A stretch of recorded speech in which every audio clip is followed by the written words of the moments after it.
पहले तो मैं कुछ समय तक जब मुझे लोगों ने कहा कि पश्चिमी बंगाल में कटबनी चलती है तो मैं तो समझ ही नहीं पाया कि यह कटबनी होती क्या है। बाद लोग मैं सोचा कटबनी का मतलब पॉकेट कटिंग, लेकिन बाद में लोगों ने मुझे बताया कि कटबनी का क्या मतलब है। डेवलपमेंट के लिए जो पैसा आता है उसमें 15%, 20%, 25% पहले ही काट लिया जाता है और भ्रष्टाचार की भेंट चढ़ जाता है। फिर यहां एक तोलाबाजी चलता है, तोलाबाजी यहां भी चलती है, तोलाबाजी चलती है यहां भी। ये है क्या तोलाबाजी? मेरे भाई यहां तानाशाही है, यहां तोलाबाजी है, यहां कटमनी है। लेकिन आपको विश्वास देकर जाना चाहता हूं, याद रखना, जिस दिन भारतीय जनता पार्टी की सरकार बन जाएगी, दूसरे दिन से ही यहां पर कटमनी बंद हो जाएगी, तोलाबाजी बंद हो जाएगी, गुंडागर्दी बंद हो जाएगी। यहां को विश्वास दिलाओ।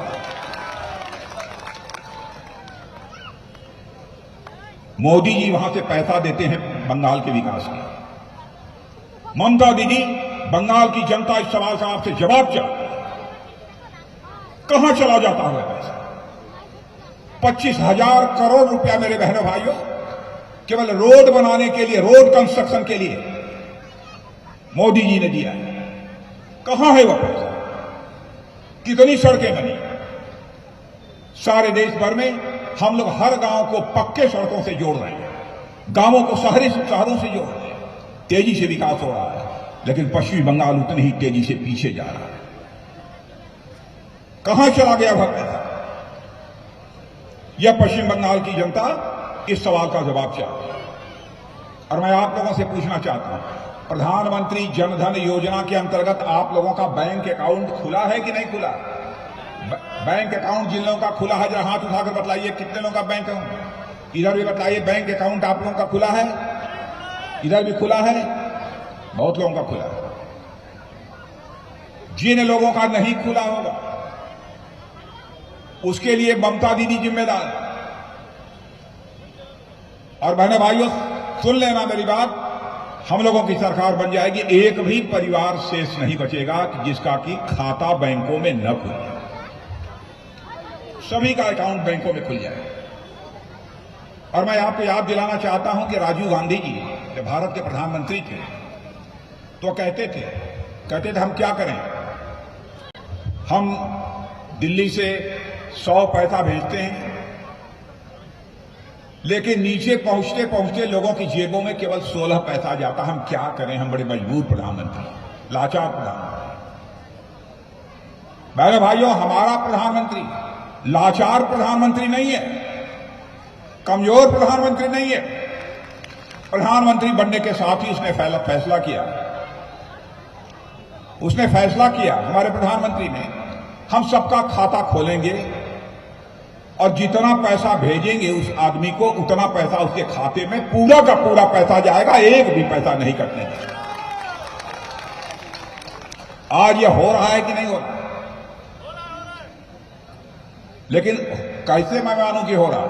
अब 6,000 रुपया सारे देश के किसानों को हम लोगों ने भेजा था, हर किसान के खाते में 6,000 रुपया भेजा था। पश्चिमी बंगाल की मुख्यमंत्री से, ममता दीदी से मांगते रहे हम लोग, यहां के किसानों की सूची दे दीजिए, लिस्ट दे दीजिए, ताकि हम 6,000 रुपया उनके खाते में डाल सकें। बहनों भाइयों, हमको वह लिस्ट, लोगों के नाम की सूची ममता दी ने नहीं दी। क्या करे मोदी? बहनों भाइयों, मोदी जी की यह पीड़ा है और उन्होंने कहा है यदि इस बात यहां पर भारतीय जनता पार्टी की सरकार बनती है और उनको विश्वास है कि बनेगी, तो बहनों भाइयों 6,000 रुपया आपका पहले का और आगे का पूरा पैसा आपके खाते में जाएगा। मैं आपको भरोसा और विश्वास दिलाकर जाना चाहता हूं। अजीबोगरीब हालात है। सारा देश नवीन शताब्दी में जी रहा है, लेकिन पश्चिमी बंगाल 18वीं और 19वीं शताब्दी में जी रहा है, जबकि एक से एक महापुरुष यहां पैदा हुए।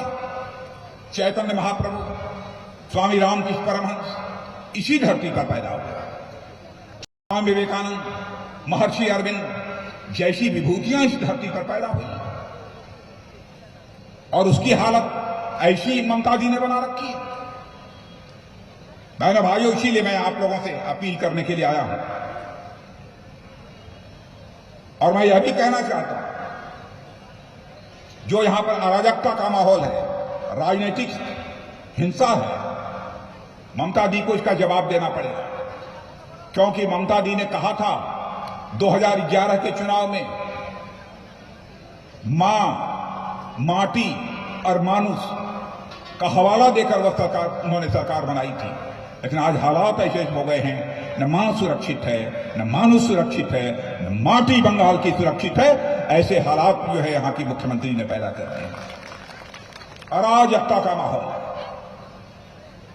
आपको जानकारी होगी, हमारे भारतीय जनता पार्टी के 100-150 कार्यकर्ताओं की हत्या कर दी। बहनों भाइयों, हिंदुस्तान के किसी प्रदेश में नहीं हुआ है। यदि हुआ है तो केवल पश्चिम बंगाल में। 1,500 से लेकर 2,000 तक भारतीय जनता पार्टी के कार्यकर्ताओं के हमले हुए, घायल हुए। क्या किसी मुख्यमंत्री की यह जिम्मेदारी नहीं बनती है? जिस राज्य का वह मुख्यमंत्री है वहां के लॉ एंड ऑर्डर को मेंटेन करके रखे, कानून और व्यवस्था को संभालना उसकी प्राथमिक जिम्मेदारी होती है। लेकिन इस जिम्मेदारी का भी ममता दीदी निर्वाह नहीं कर पाई है।